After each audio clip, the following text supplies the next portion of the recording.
Alright, what's going on, y'all? Welcome back to the channel. Today's gonna be a short video, well, shorter video. I'm just showing one job. It's the weekend, so I'm doing my 1 or 2 jobs on the weekend. I want to use this video to kind of talk about the value of channels like this. When you watch a channel that's documenting a journey, that is very valuable, and I want to kind of explain that to you. And also, I want to give some advice to those of you that are just starting out or that's looking into this. I want to give you some real life experience and some tips that I think you should think about before you buy a cargo van. Alright, y'all, so I'm headed to an appliance store, pick up one order. I'm gonna knock this job out.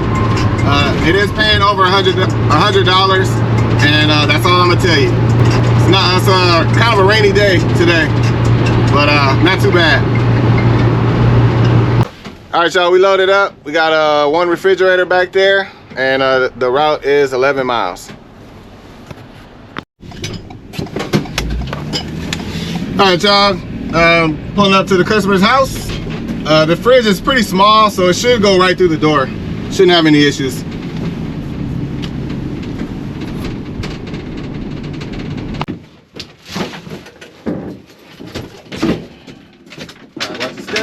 Good.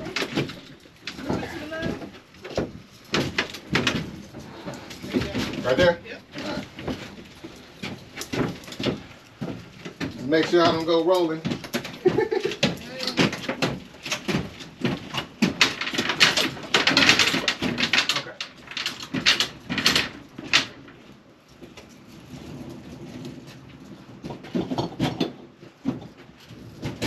Hey, I got this thing. Can you grab the other dolly? Yeah.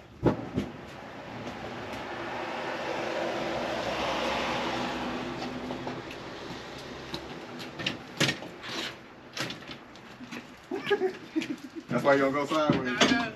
Are you ready? Yep.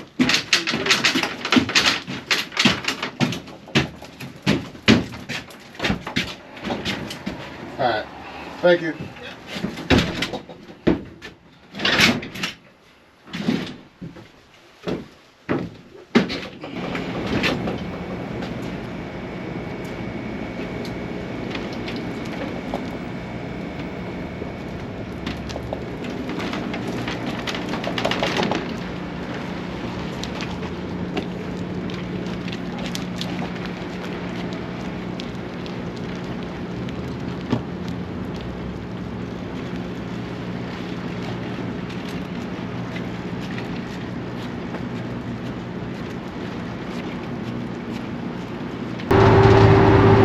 Alright, y'all, so I'm all done on my way home. That job paid over $100, so very easy. We did it in 40 minutes. So I just want to briefly mention this. I'm not going to be long because there's a lot I have to say, and I probably will save it for a real talk episode. So the value of watching a channel like mine where somebody is documenting their journey, whatever it is, it doesn't matter what it is. It could be, you know, opening a restaurant, or, you know, opening a gym, or whatever. It doesn't matter. It's a business journey, right? I started a business, and I'm trying to build a business. This is very valuable, and there's not a lot of channels like mine. I've seen a few.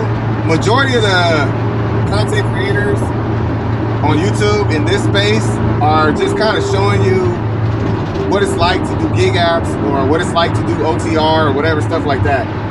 A lot of people are not actually trying to build a business, and there's a difference. If you're just running gig apps and you're not trying to build a business, then you're just doing a side hustle. You're just side hustling. Building a business, it takes time, and it's a different type of hustle.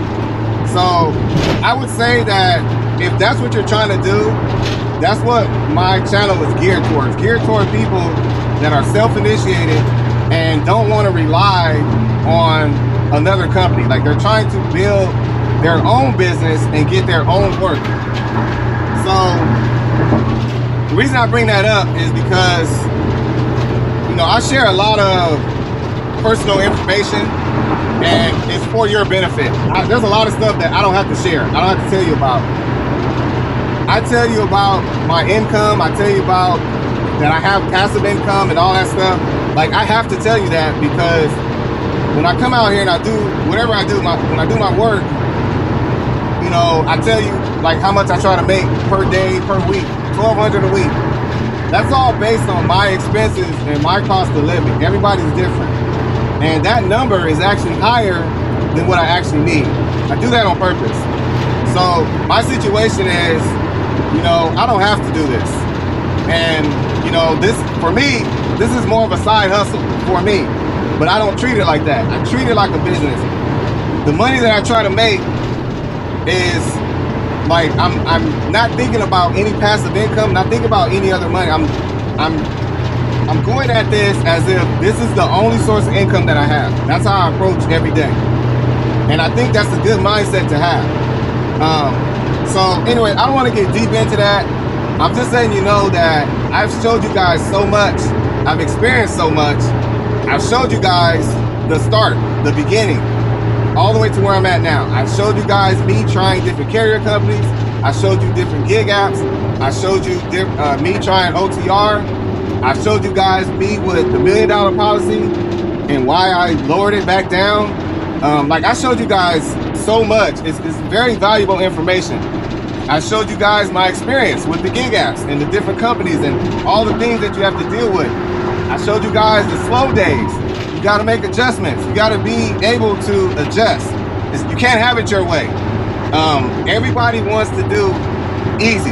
Everybody wants to just get a van and they want to work, you know, 3-4 hours a day and do no touch freight and all light packages. So those of y'all that watch King of Queens, y'all know that's one of my favorite shows. Y'all know what I'm talking about when I say all y'all want zone 1. Y'all, some of y'all probably don't know what I'm talking about, but all y'all want zone 1. You just want everything light and easy. Supervisor O'Boyle. Yeah, Doug, what up? It just happened to come to my attention that you assigned the new guy to zone 1. Yeah? Well, it's just that that's the best zone. I mean, is that like a welcome to the company kind of thing instead of a basket, or? No, that's his zone. Although he did get the basket, too. Plus, I think some coupons for Lowe's Theaters. You guys, I just don't understand why the new guy lucks out with the zone that's all light packages for suburban housewives. Well, look at the guy, Doug. Come on. He's gorgeous. And, you know, local, I just want to drive 10 miles and make $150 and no touch freight. That's not what this is. You cannot do that. And I don't care how many content creators you listen to or you watch or whatever channels you are watching. If that's your mindset, if you think that that's the reality, I'm telling you it's not. Everything I tell you is based on my personal experience. So I can't lie to you. Experience is the most important part of this business. I cannot make this up. Everything I tell you is based on real life experience. So anyways, let me get to my other point, because I don't want to be long on this. I will elaborate more on a different video. If you are looking into this business and you have not got started, you're looking to buy a van, here's my advice to you. And like I said, everybody's different. Some people want to go local, some people want to do regional, some people want to go out of state, they don't mind. Some people want to do easy work, some people don't mind laboring. Some people want to do all jobs with no stairs, some people don't mind doing stairs. It's a whole, it's so many different things that you could do. Some people need to make $500 a day, some people only need to make $100 a day. Everybody's different, right? This is my suggestion to you. If you have not done at least 1 year of research, and I'm talking about researching the cargo van business itself and watching content creators, different content creators, and doing your market research, meaning you're researching what's in your market, what is there available for you to do. So for me, right, I am in a huge city, right? I'm in San Antonio, huge metropolitan area, a ton of construction. Almost all the gig apps are in my market. That's great for me if I want to do gig apps. If you want to do gig apps and you have not done your market research and you don't know that there's only 2 gig apps in your city and they're not even busy, that's your fault. You're not researching. You have to do that. I don't know why people keep watching these videos, they get hyped up and they think they can just buy a cargo van and then all the work is just out there for them. You got to go get it. You got to make adjustments, and you may have to do something you really don't want to do. I guarantee there's people doing OTR right now that hate it. They hate it, but that's the only thing they can do. That's the only way they can make money. I promise you that. I guarantee it. Everybody wants to stay local and make $400 a day in 4 hours with all no-touch freight. That's not reality. You cannot do that. You can't come into this business thinking you can do that. So my suggestion to you is, if you do not have any other passive income, you don't have any other income, and you want to do local work, right? And you want to be home at a certain time, you want to have your freedom, right? It's going to be limited freedom, but you'll still have somewhat freedom. Get you a contract. Get you a contract so you don't have to deal with the stress that gig apps put on you, because it fluctuates. Your income is going to fluctuate. It's going to stress you out. You're going to be desperate and you're going to give up. Get you a contract. So yeah, a contract is just like a 9 to 5, but you're going to make the money you need and use that money and save it and continue researching until you can build your own business.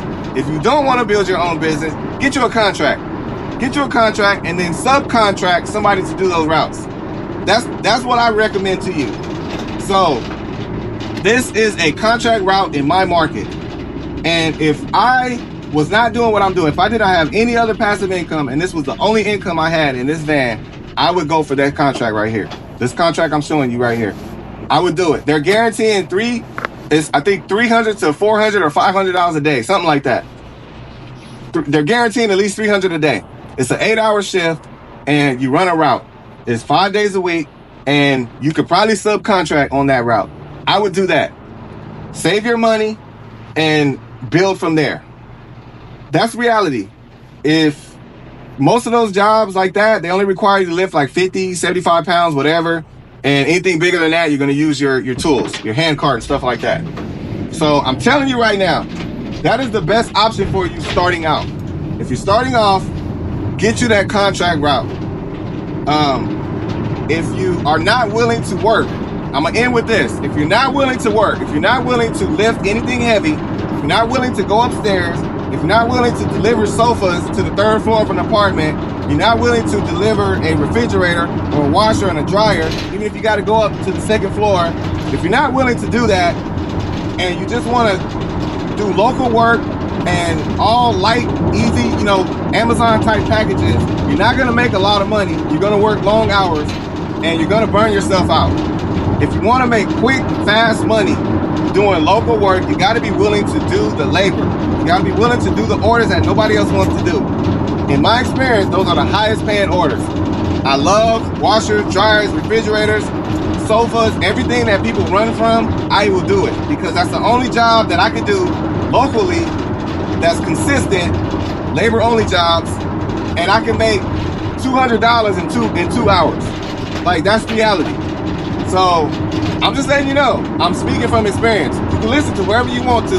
I'm not gonna lie to you. I'm gonna tell you the truth. So anyways, I'm gonna end it there. I don't want the video to be too long, but I will talk a little bit more about it on a Real Talk episode. So other than that, y'all have a good one. I'll catch y'all on the next one.